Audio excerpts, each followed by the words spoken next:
বন্ধুরা, দুটি কমন প্রশ্ন কয়েকদিন ধরে হোয়াটসঅ্যাপে বেশ কয়েকজন করছেন।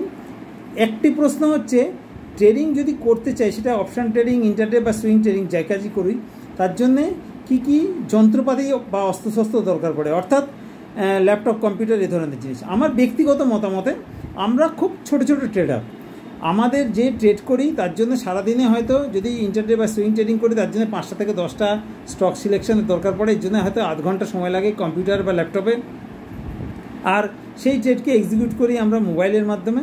আর আমাদের যে নির্দিষ্ট স্ট্র্যাটেজি আছে সেটা কম্পিউটার বা ল্যাপটপে আমরা দেখি, আর সেখানে আমরা একটা স্টপ লস লাগিয়ে ছেড়ে দিই। এই তো হচ্ছে আমাদের কাজ, হাতি ঘোড়া ব্যাপার না, সারাদিন ধরে কম্পিউটারে বা ল্যাপটপে বসে থাকারও দরকার পড়ে না। অর্থাৎ আমার হিসাবে একটি ল্যাপটপ বা কম্পিউটার যে কোনো একটা, আর একটা মোবাইল হলে যথেষ্ট। আর 2 নম্বর প্রশ্ন খুব কমনভাবে আসে যে কত ক্যাপিটাল হলে এই ধরনের ট্রেড করা যেতে পারে। আমার ব্যক্তিগত মতামতে যদি অপশান ট্রেডিং বা ইন্টারডে ট্রেডিং বা সুইং ট্রেডিং করতে হয়, মিনিমাম ক্যাপিটাল 50,000 থেকে 1 লক্ষ টাকা থাকা খুব জরুরি। যদি একটু বেশি ক্যাপিটাল 3 থেকে 5 লক্ষ টাকা থাকে খুবই ভালো হয়, তবে 50,000 থেকে 1 লক্ষ টাকার মধ্যেও আরামসে ট্রেডিং করা শুরু করা যেতে পারে।